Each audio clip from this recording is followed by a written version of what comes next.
Um, my name is Dalila, and I'm part of the Southeast Asia office team in Kuala Lumpur. Basically, we are a team of four of us, with three of us usually travel out to attend events and recruitment fairs.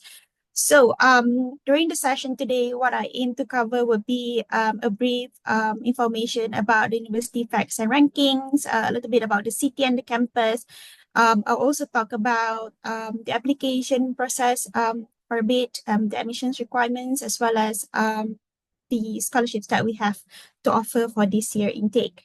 So let's first start with the facts and rankings about the university. Basically, the University of Sheffield has been there since 1905. It was founded with a penny donations from the community back then, started with 114 students, and now we have over 30,000 students, of which we've got about 30% of them coming from international countries, from around 150 countries around the world. So the University of Sheffield is a leading global university. So in terms of the ranking, we ranked top 100 in the world, following the Times Higher Education World University Rankings 2025.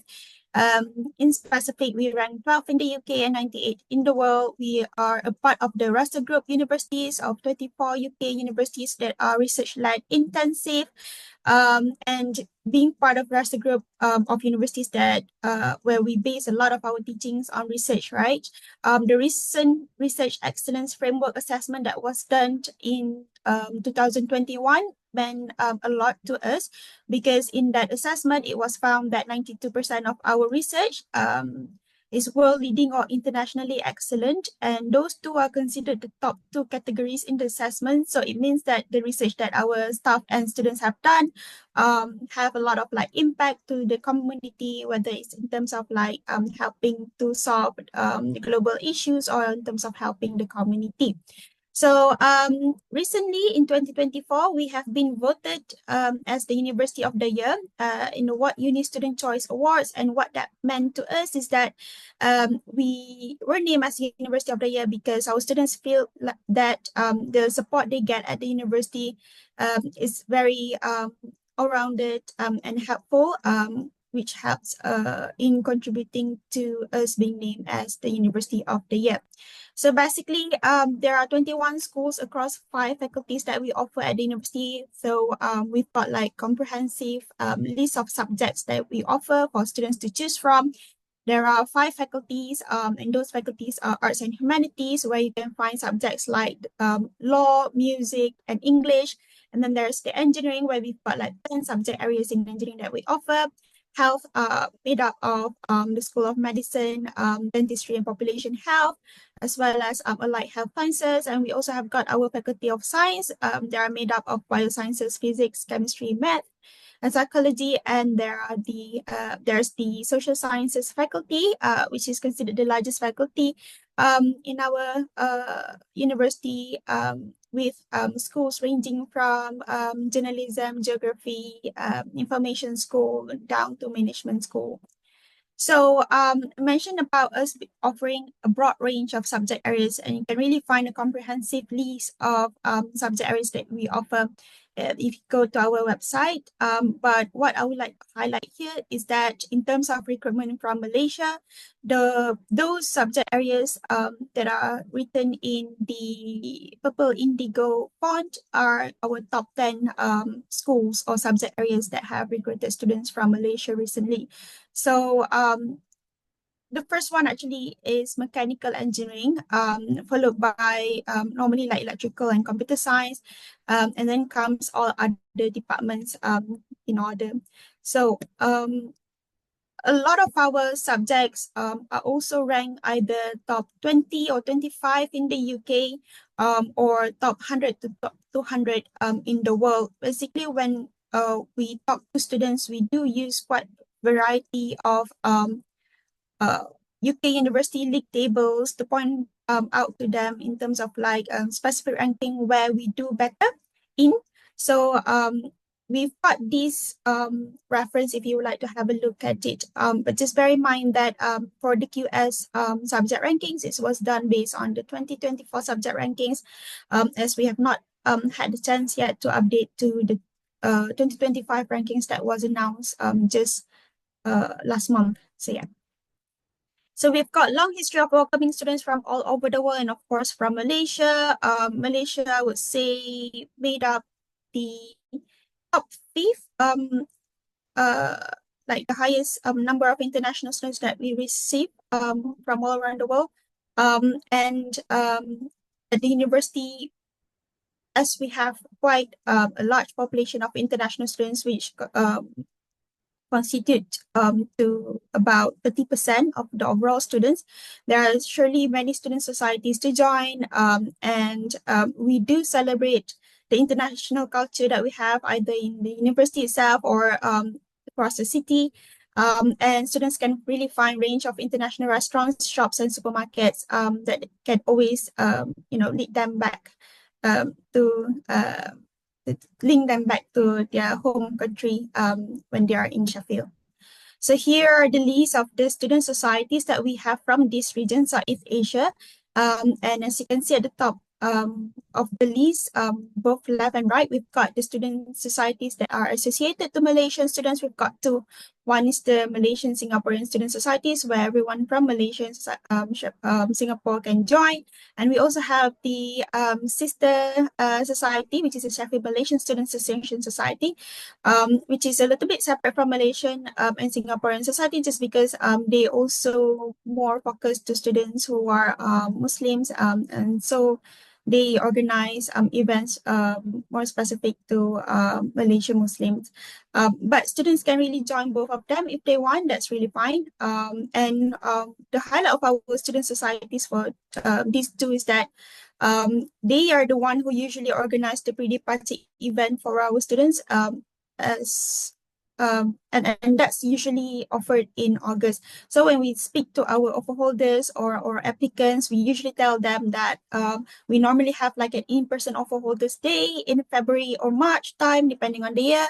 And then after that, when students have firmed their offer, when they know where they will be going, when they have received their results in August, they will then receive an invitation from these two student societies for a chance to meet up in person for a pretty party event. But if they miss that out, usually these two student societies will also be holding like a hybrid or online pretty party fair to follow up with the in-person event that they have, so that we can ensure all applicants, all offer holders are well connected to the student societies and to the information they need to know in terms of arrival in Sheffield. The University of Sheffield is known as the leading Russell Group university in terms of student satisfaction, and this is because in the latest National Student Survey, which surveyed the student satisfaction feedback from final year undergraduate students, have found that the University of Sheffield has received the highest positive responses from students in terms of their higher education experience. In that survey, what was found was that because that survey addressed about 28 questions on academic experience, well-being, and support. And out of all those questions, the University of Sheffield has ranked first in terms of the category for learning opportunities, assessment, and feedback and student voice. And we rank top 4 in terms of the categories for teaching, academic support, organization and management, and learning resources. The latest survey also showed that there was an increased overall satisfaction among students. Previously in 2023, we only managed to gather about 82.2%, but in 2024, it increased to 84.6%, which showed quite an encouraging feedback to the university. So in terms of the careers and employability, where the university is ranked, we are regarded as top 20 UK university targeted by graduate employers according to the High Flyers Graduate Market Survey. And for our career surveys, we have been voted as top 5th in the UK by our students according to the Student Crowd Survey 2024. Student Crowd Survey also ranked the university as top 10 for best university for job prospects, and there's that ranking called Rate My Placement, which was released for 2025, where the University of Sheffield has been ranked as top 5 among the 50 best universities for work experience. So students really get the kind of like career support that they need from day one of joining the university. Basically, the moment they become the university student, when they have the student access to the internal site or portal, they'll be able to explore a lot of like supports in terms of how to prepare for their career and employability, how to prepare to join any kind of like placements, volunteering, part-time, or as simple as like how to prepare to attend the recruitment fair that we have biannually. So apart from that, it's also the platform where we connect students to national and international employers, as well as connect our students to our alumni. And if students do not wish to work in the UK after they have graduated and they wish to explore other countries, that's also an information they will be able to get access to, because part of the career services platform, they also offer access to the Going Global career networking side of things. So yeah, so quite, I think recently a lot of students who have spoken to us keep asking about whether their studies will be having any kind of like business and management modules in them, because undeniably those areas are always needed, whatever degree you graduate with. So it really depends on what kind of courses they go for. Some of them may have that. Some of them may be incorporated as a standalone employability module or professional skills module. But if not, what they can be assured with is that we have this Emerge scheme where it was launched in September 2023. So it's like the separate standalone workshop where we let students be able to sign up whenever they are free and whenever they wish to kind of like gain skills-based learning in terms of like practical hands-on experiences that can help to equip them with skills needed to be a successful entrepreneur. So it's also a platform where they be able to, develop ideas together, because we tend to link them up with like industry collaborators, where they get to hear from those, current entrepreneurs, current businesses about how your businesses work, how it was set up, and they can even get a feedback if they discuss about their startup idea from these industry collaborators, as well as from the student communities within the Image workshop. So one thing that is very popular with the University of Sheffield and has been the university's reputation for a very long time, dated more than 10 years, would be the reputation of our Students' Union that has been named as #1 in the UK.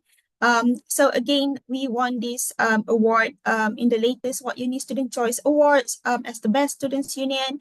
And that's because a lot of our students, they always keep coming back to vote for our students union to be the best in the UK, because they feel that the support systems that we offer within the students unions really represent them, really provide the kind of support that they need.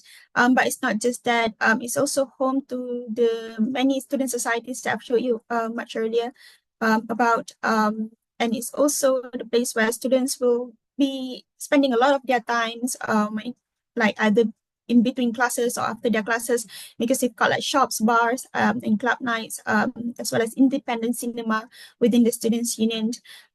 Basically, Students' Union is also one of the first places students will get to know about when they arrive in Sheffield in their first week, because that will be the place that they will have to visit either for Freshers Fair to get to know student societies they want to sign up or commit to, or it's also a place where they can pop by to get their bank letter in order for them to open a student bank account in the UK.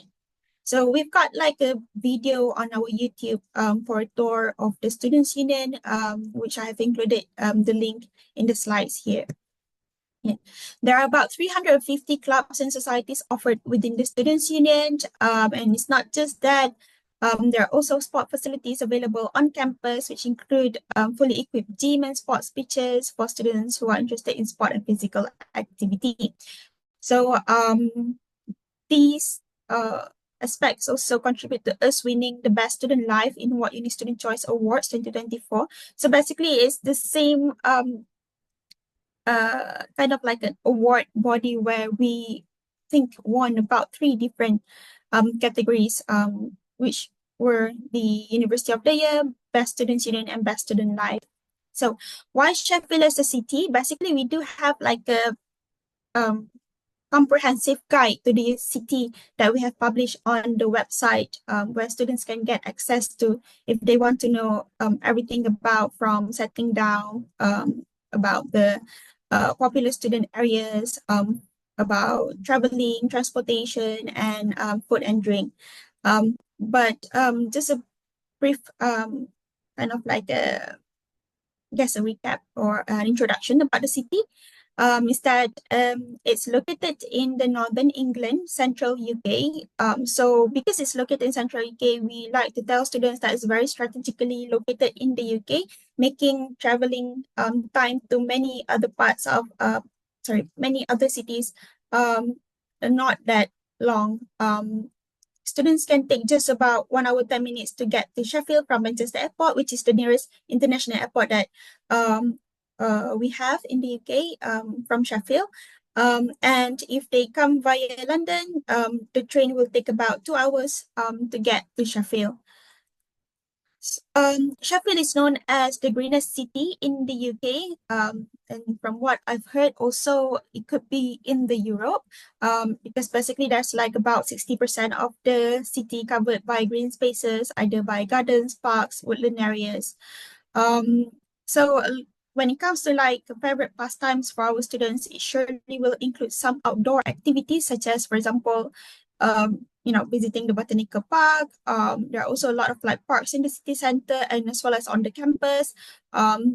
If students are into mountain climbing or hiking, they can also walk to the nearby Peak District National Park, which is just about 50 minutes train ride or bus ride away from the campus. So Sheffield is ranked as top 10 most affordable UK cities for students living according to the NatWest Student Living Index 2024. But of course, when we talk to students, we always quote the amount needed for living maintenance as estimated by the UK Visa and Immigration Home Office. So that is about £1,136 per month. And if they come here for undergraduate study for 9 months, that would be roughly above £10,000 for that one academic year, whereas for postgraduate students, because their studies normally surely will take a solid 12 months each year, that will be coming close to £14,000. It really depends on the student's lifestyle, but I would say the majority of students who we have talked to coming from Malaysia, they usually find that the estimated amount is enough for them to spend in Sheffield. And in fact, it could be a little bit extra for them to save and spend on something else. I've got on this slide some examples of how much it could cost if, let's say, they travel and need a bus to get to the nearby city center or to some of the bars and clubs. Also include information about how much it could cost for drinks and food for a night out, just for an example.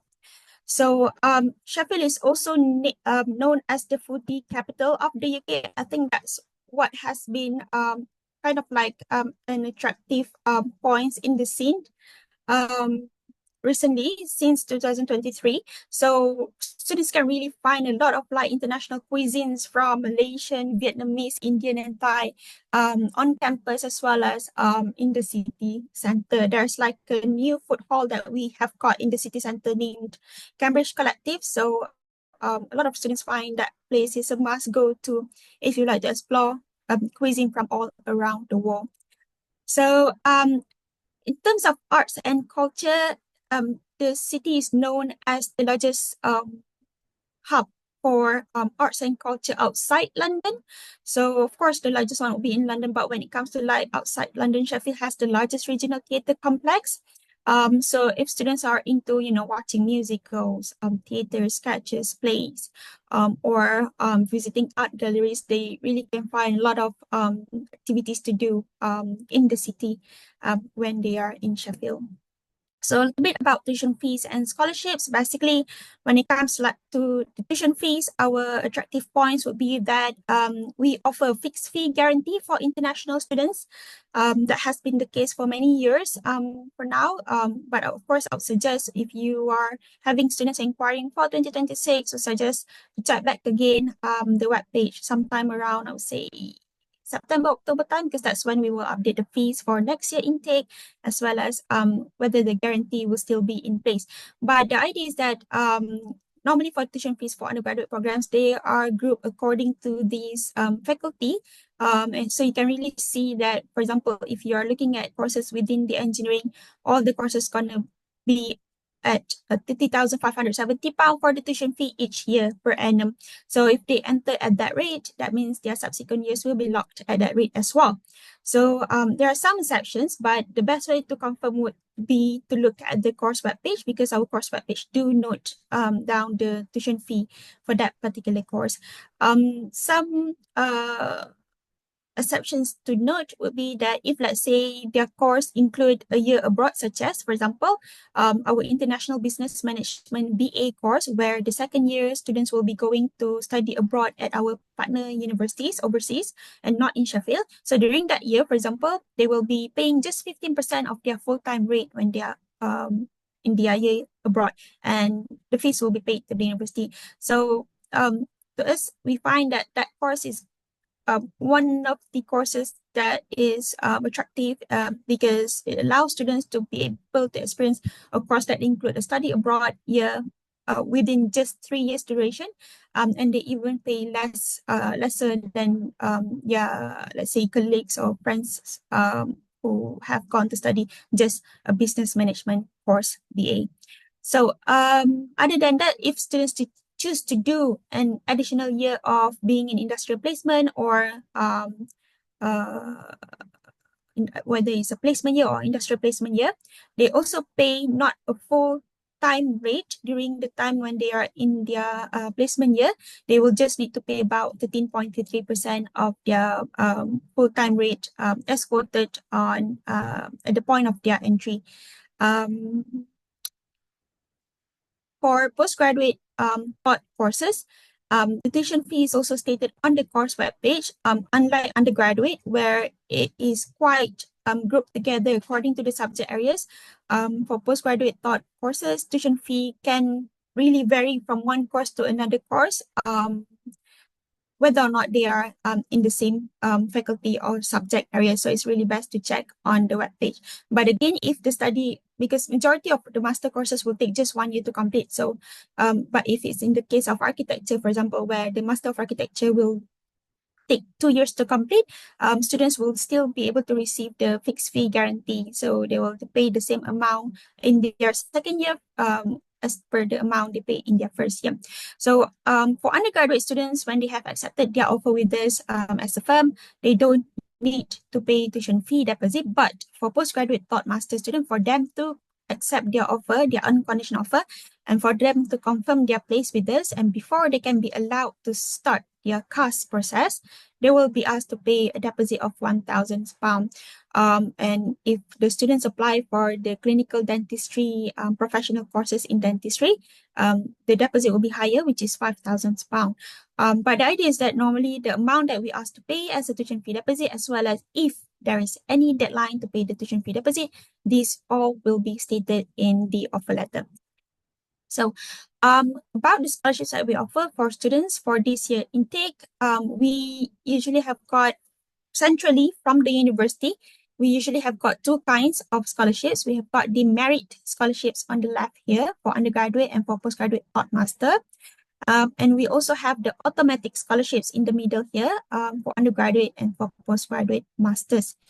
So let us focus on this central award first. The idea is that for the undergraduate merit and postgraduate merit, we have selected numbers of awards to give out. So there are 75 awards for each level this year. So it's competitive. The idea is that students must apply to the course and get the offer first. And about 3 to 5 working days after they have gotten an offer from us, they will then be able to receive a login where they can use to access the scholarship application form, where they will be asked to write about 2 short essays. Um, and the 2 short essays will be about just like a little bit about the personal statement, but more focused to Sheffield in the course that they're applying for, with a focus on the excellence achievement they have had in academic, professional, or voluntary, or extracurricular, whichever this could be, um, and um, and how they relate those achievements to the course they apply for and the ambition they have. The deadline for the undergraduate merit scholarship is coming up this week, which is gonna be on on Wednesday, at 1 p.m. UK time. And we'll be announcing the results on 14th of May. If we don't ask students to firm their offer before the deadline of the merit scholarship application, but once they are selected as the award winner, we will then ask them to firm their offer with us by a certain deadline. And if I'm not mistaken, this is normally by 2 weeks from the date of the announcement. And at postgraduate level, similar information, so 75 awards worth £10,000. But the deadline is slightly later. It will be by 12th of May, and we'll announce the results on 11th of June. So similarly, we don't ask them to accept their offer before the deadline of that scholarship, but if they are awarded as a winner, we will ask them to accept their offer with us by a certain deadline. So if students don't manage to apply for the merit scholarships, or if they are not awarded the merit scholarships that they have applied for, then the alternative would be between 2,000 to 2,500 pounds, depending on faculties. So the idea is that because science and engineering have a higher tuition fee structure, so they will be eligible for 2,500 pounds, sorry, including allied health sciences, but none of these scholarships are available for medicine and dentistry. Yep. So, whereas the £2,000 one would be for those coming from the Faculty of Arts and Humanities and Social Sciences. So for the automatic award for undergraduate level, we don't need them to apply for this award separately, but they just need to accept their offer in UCAS, either as a firm or insurance by 4th of June. Whereas for postgraduate thought masters, they just need to accept their offer in their application portal by 8th of July to receive this award. And for these scholarships, merit and automatic, if they receive it in their first year at the University of Sheffield, they will be able to receive it in subsequent years, provided they maintain their exam results at about 60% average score with the required credits. For example, 120 credits for undergraduate and 180, sorry, for postgraduate, normally it's just 1 year, but for MArch, they can receive in subsequent year, provided they maintain this 120 credits, because the credits for MArch is slightly different from many other master courses. So, alternative to the central university scholarship schemes, we have the faculty or school-specific scholarships. For example, for the Faculty of Engineering and Computer Science, they do have a cash prize that they can award to students based on academic achievement. What this means is that students don't have to apply for these international excellence scholarships. If they apply and receive an offer with us, they will need to make us as a firm choice in order for them to be eligible for the scholarships. And also it depends on their achieved A levels or IB diploma scores. So to give an example, if they have applied to study any one of our engineering courses, not computer science, then if they have achieved A star AA and meet the requirement of their program, they will be eligible for £1,000 cash prize, which will be awarded to them when they register at the University of Sheffield in September, or it could be in October that they will be having this where they dispense the award. So, and it goes up to £3,000 if students achieve a 3 A stars or equivalent IB score. For computer science, the award is goes for a higher achievement of A star. For example, students must have at least 2 A stars to receive a £1,000, and those who achieve 3 A stars will receive £2,000 cash prize. And this is because our computer science entry requirements start with an A star AA.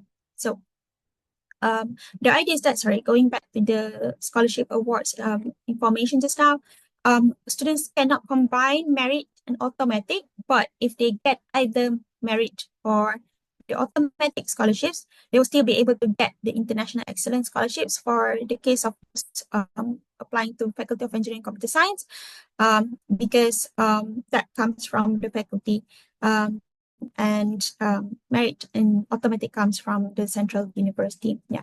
At postgraduate, another scheme that we have would be for the MBA. Although I think that's not really that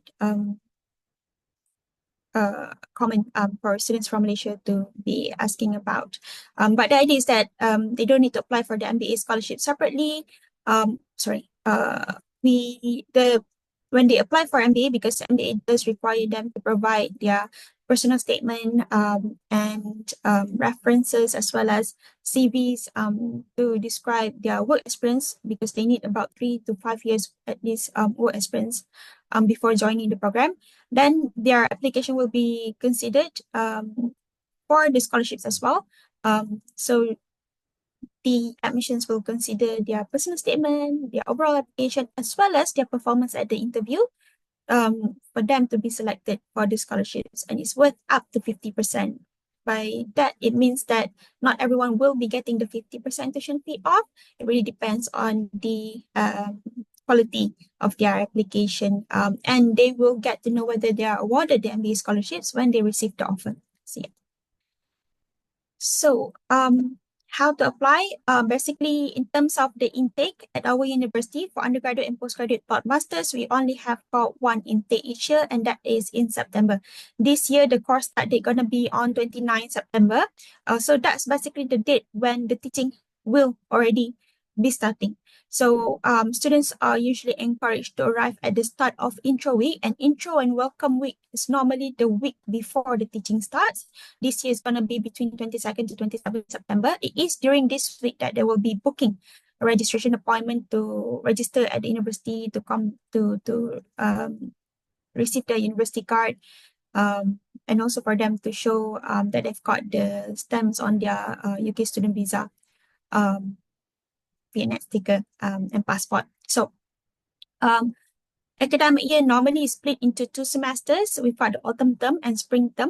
For master students, they will be staying over for the summer term as well to complete their dissertation.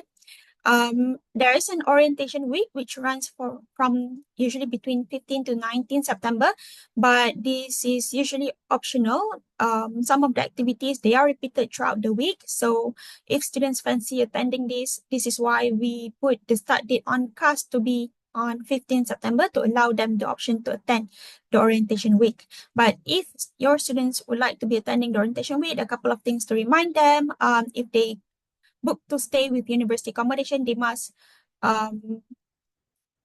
check the check-in date, because normally the check-in date is during the weekend prior to intro week, which means to say that they will need to book a separate accommodation package for the orientation week if they are attending one.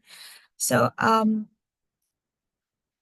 in terms of applying for the undergraduate, we only accept application through UCAS. There's no direct portal.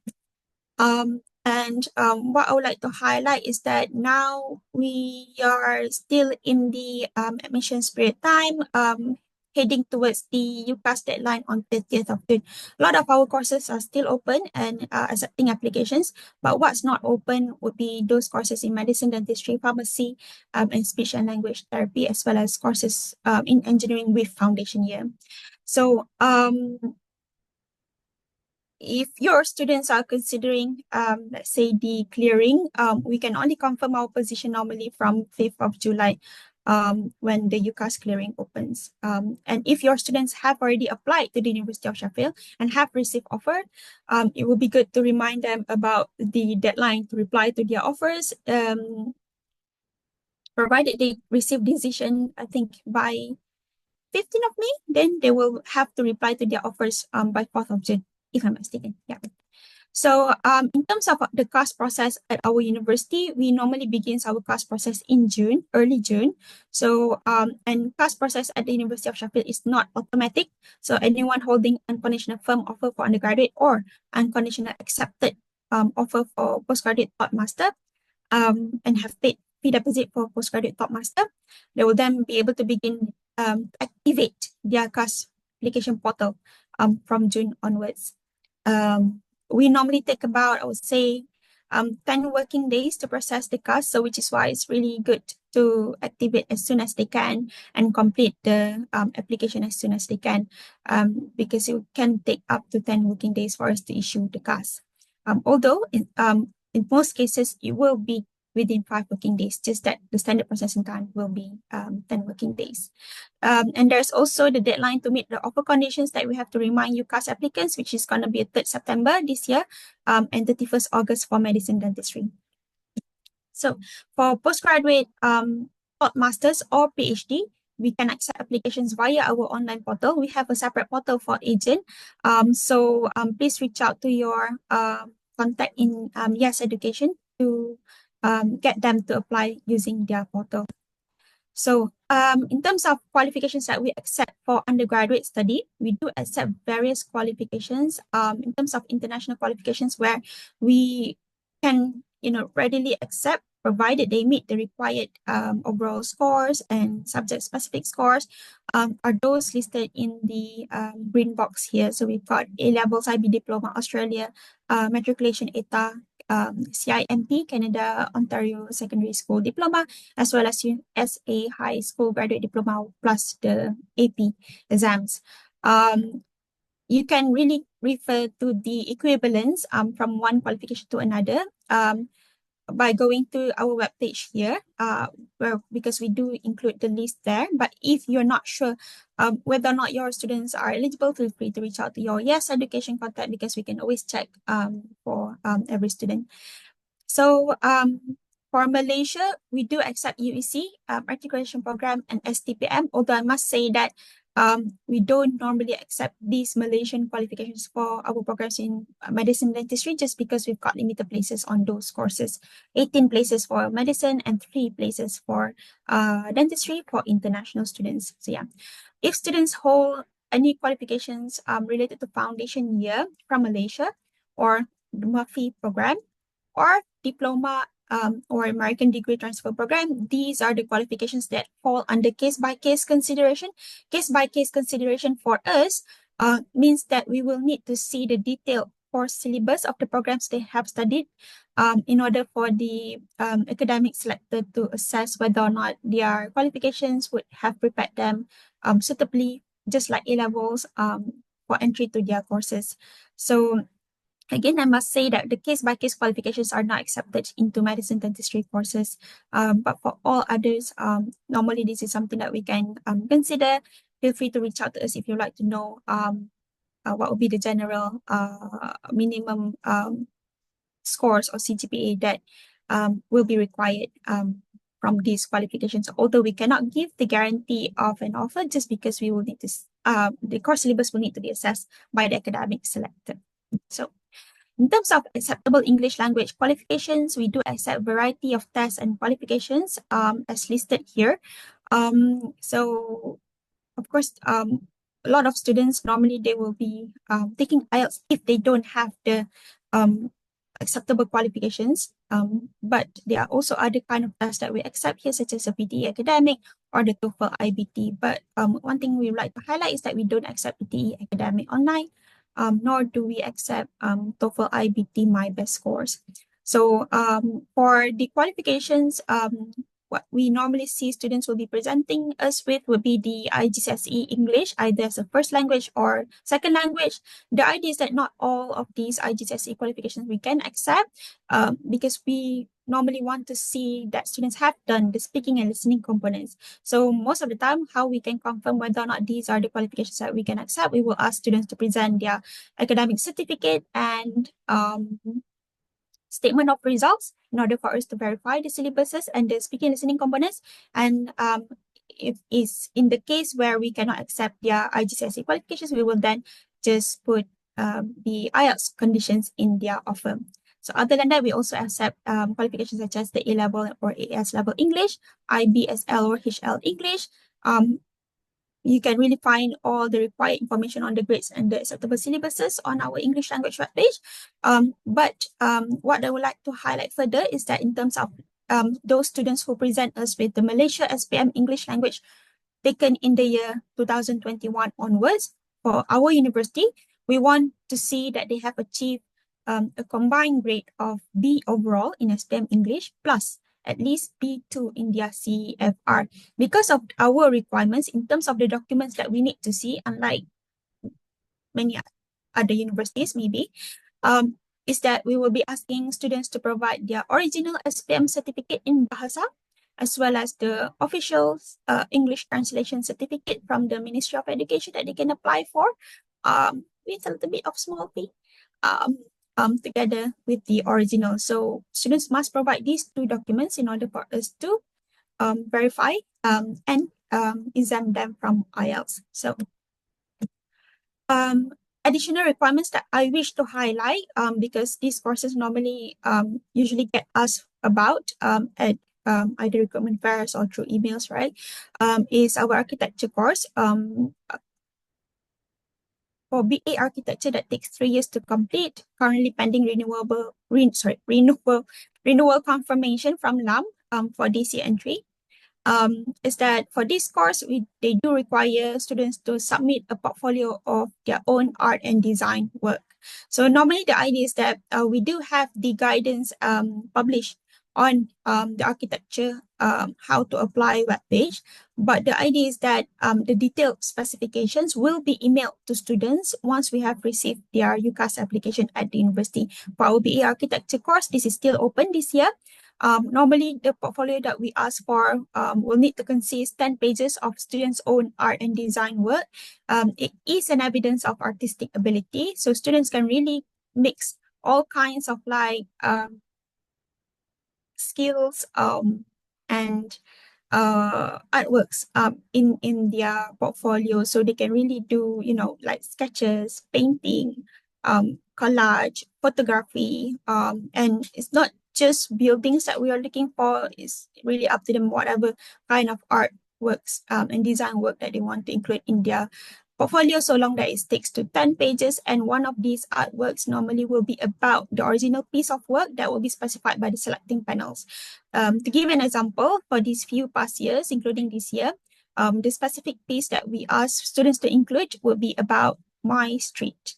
So for this My Street, for this particular piece, normally we want students to also put in a description about why they, present their artwork that way, why they do it in the kind of skills that they choose to do, in the color that they do, in the kind of perspective that they do.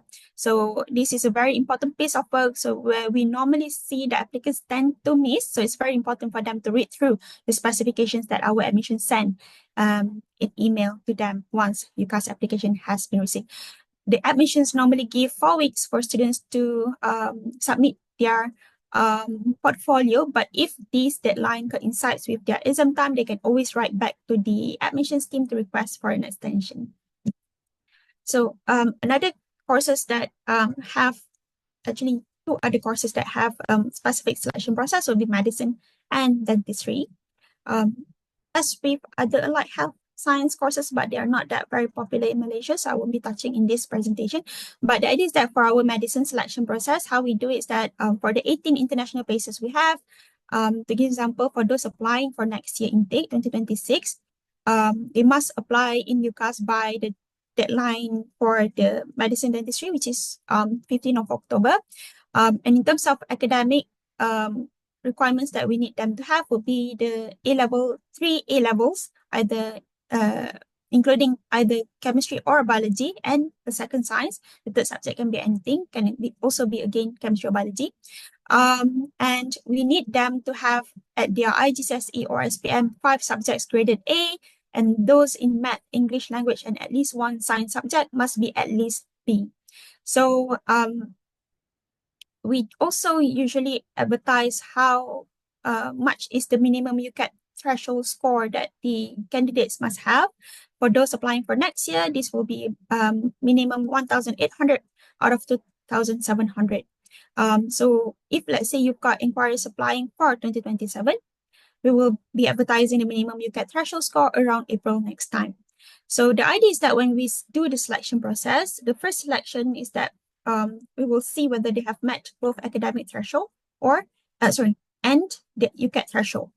If yes, they advance into the second selection stage, which is the UCAT ranking.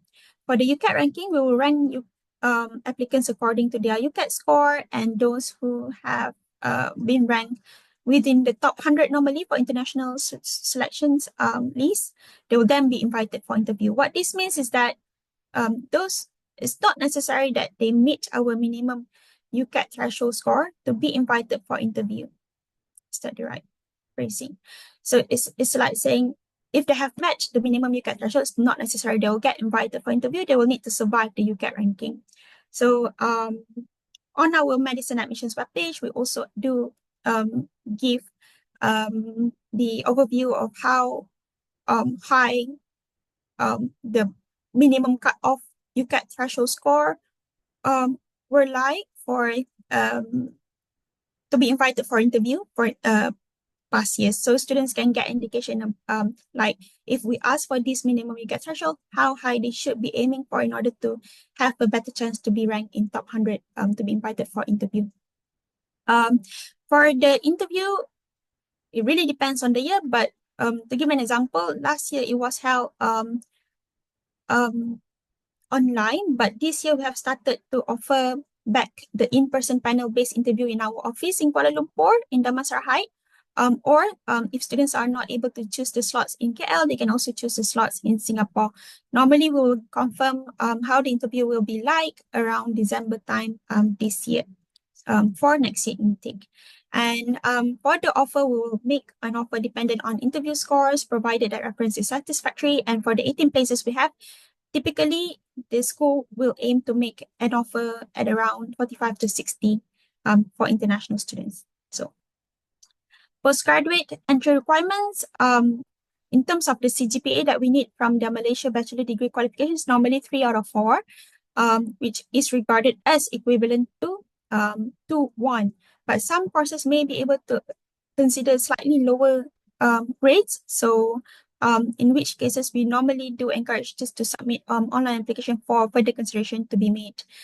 For a PhD, this is normally typically GPA 3 out of 4 from their master degree in equivalent to UK merit. And of course, they will be expected to also meet the English language requirements, which can be fulfilled either by IELTS or any other kinds of acceptable qualifications they present. For specific course entry requirements, this can be found on our course web page. So that's it about the admissions details. So I'll continue with a little bit of information about our campus. What we do tell students normally is that the University of Sheffield is not a campus-based university, it's a city university. But it occupies the southwestern part of Sheffield in a close vicinity to the city center. So it's very convenient to live in Sheffield and studying at the University of Sheffield. So because we are not a campus-based university, students can choose to live in university accommodation, which spread across, I would say, 3 locations. We've got the city accommodation as marked by this pink circle. And there's also the Redmore and Enclave student villages, which is a bit away from the campus, but they make up the biggest student community that we have in terms of university-owned accommodation. Whichever they choose to stay with at, these places are normally still within walking distance. It can be about 15 to 20 minutes walking distance, depending on where their department is. And also, if not, it's also accessible by city buses. Yeah. The railway station is located in the city center, and it's just about 5 to 10 minutes taxi to the campus, or it's also walkable for about 20 minutes to get to the campus, depending on what time they are traveling from the railway station. Of course, during the arrival period time, they've got their luggages, so best to just use the taxi. There's also tram networks that connect the city center, the railway station, as well as the campus. I have included the tram network in the slides that will be shared with you later on, but I would like to skip that in this presentation. So yeah, so basically the campus is spread out across these red rectangular box that you can see here. So if you zoom into that box, this is what you'll be seeing. With facilities such as libraries, students' union is located quite central in the campus, but libraries, school facilities, they are all spread out across these areas. It can take about 45 minutes to walk from one end to the other, although some says that it takes them just 30 minutes to walk. I guess it really depends on your stride and speed. But for an overview of the campus landmarks, you can also have a look on our webpage here. So the university keeps investing in teaching and learning facilities to ensure they are world class. So these are just some examples of the photos that we have for student facilities. We've got the pilot plant for chemical engineering students. We've got the iForge student-led makerspace, which is kind of like the first in the UK of its kind, where students from any background, although specifically mostly used by engineering students, can pop by to build their stuff, forge their stuff if they need this stuff for their projects, competitions, tournaments, or anything else. And we also have got the newest building for Faculty of Social Sciences open just in autumn last year. And we have got the engineering building specific for the employability open in 2020. And there's also the robotics arena within the diamond building that we have for engineering students and computer science students. And there's also the trading room with I think 13 to 16 terminals located in our management school for our accounting and business students. So we make students support for employability and placements hubs easy to locate, easy to find, always within walking distance, near to them wherever they are on campus. So students can always pop by to any of these 4 centers if they would like to ask about careers and employability support. But the central one would be based in the Students' Union. In terms of libraries, we have got about I think 5 spread out across the campus. Sorry, four spread out across the campus. So we've got Information Commons, Western Bank Library, and the Diamond, and Health Sciences Library at Royal Hallamshire Hospital. But the idea is that students can normally access to any of these, whichever closer to them and whichever relevant to the kind of information that they're looking for. So for university accommodation, we do offer a guaranteed accommodation subject to certain terms and conditions, and if they apply by the deadline, the idea is that normally the process begins for those who have made us as a firm choice, and it opens as early as usually mid-March for undergraduate students and early March for postgraduate students. If students choose to stay at our university accommodation, they will be able to get access to free residence life events and activity program. The rent normally covers the utility bills and Wi-Fi, security maintenance, and as you would have already seen just now from the map, the locations are located within easy reach of campus, and students can choose between City and Central or Ramore and Enclave. So we have published the rate for those who are going to be staying at university accommodation this year. And we normally offer 2 kind of contract, 42 weeks contract and 51-week contract.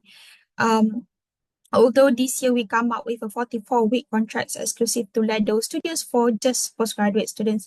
So it really depends on the type of the rooms that they choose.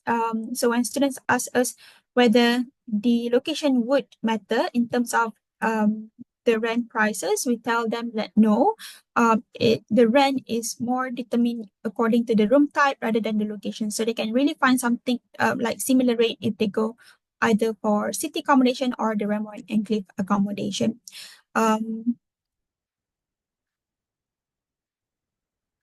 There is very limited option for catered. If students would like to go for catered option, this is only offered at Stephenson Hall, which is in Enclave, so on the left side of the campus just now. And the contract week that we offer for that is just 42 weeks contract. The idea is that those who go for catered options, they will still get access to small kitchenette with access to like microwave, kettles and toasters. But they will have received food and beverage card. It's called Genius Card, loaded with £35 weekly allowance for them to get access to food at cafes across the campus during their lunchtime. But when it comes for dinner, they can always go back to their university hall in Enclave to get the dinner offered at the Enclave cafeteria. Yeah. So for meet and greet pickup service, we haven't really announced what will be the date and the time we'll be offering this service, but tentative dates will be between Saturday 13 September until Saturday 27 September, because those are the dates where students will be going for orientation and intro and welcome week. Potentially, there will be 2 coach departures at each day. We will be confirming these details usually around springtime, closer to, I would say, July time. So this will be updated further on that link. Usually, the cost of the service for a student is £25 with £30 for friends or family members that are accompanying them. Yeah. And as I mentioned much earlier, that the Students' Union has been voted the best in the UK for many years running, and that's thanks to not just the Students' Union representing the voices of our students, but also in terms of the support services that we offer. So students can really find a lot of support services that we offer at the university, whichever matter to them, whichever relevant to them. So this is just to give you an overview in terms of what kinds of support services we offer, from health and well-being, welfare, support with practical issues, communities and belonging, as well as anything related to international students, including visa and immigration. So we have a team of our student ambassadors that students can be chatting to. If they would like to speak to someone from Malaysia, we have Victor, who students can reach out to our Chat to Student Ambassadors platform. He's currently in his year 1 of PA architecture and is also part of the Society of Malay MESOC and University Architecture Society. So for those who have applied to us or would like to get some rough idea in order to prepare them for next year application, there's also usually a weekly Sheffield Live sessions that we run every Wednesday, where students can book onto and attend via Zoom. The one coming up this week would be the student accommodation Q&A, because we have already done the presentation, I think, last month. And coming up in May would be information on how to apply for CAS and visa. And if students would like to know more about how our past alumni find their experience studying in Sheffield, there will be a session on a Q&A with our international alumni running on 28th of May. Just note that the time stated here is actually UK time, so that's going to be around 7 p.m. Our time here in Malaysia. So we also have an online open day for postgraduate thought master courses coming up on 30th April. This is usually a good time for students to learn more about the subjects or the courses that they would like to go for, including there's a session on why postgraduate study and how it helps career, running during this open day. To view the specific subject subject area presentation time, please ask your students to visit this website. So thank you for listening. I think that's all for my presentation today. I'm open to questions. Thank you, Dalila. Thank you so much. It's quite a very informative session. I'm just curious actually about, I understand that for the placement, industrial placement year, right, students have to pay, was it 13 something percent Yeah. out the annual tuition fee? I'm just Yeah. curious, do you happen to know if the placements, like, would there be any chance student can negotiate for like a salary, as technically they're working, for example? Yeah. So normally the kind of placement year that students will need to pursue would be the paid placement. So they will be getting a salary during that placement year. So the idea is that normally when they apply for placement, when they get it, they will still need to communicate with their department so that their department can approve this placement before they go off for placement. So yes. So normally the university would want to see them securing place on a paid placement. And this kind of like details normally will be advertised alongside the places when they apply for the placement. So yeah. Okay. All right. Mhm. That's actually, I think it's also quite important the fact that imagine if placement is for entire year, and then usually they'll also need a certain salary from the company that they're doing placement with so that they can try to afford their own living expenses. That's right. Yes, yeah. So we always tell students, but in terms of the exact amount of salary they'll be getting, I guess it really depends on the roles, That's fair. and for the kind of like subject areas that they go for. So yeah. Yeah. Okay, that'll be good. All right. Okay, thank you so much. Any more questions? Anyone?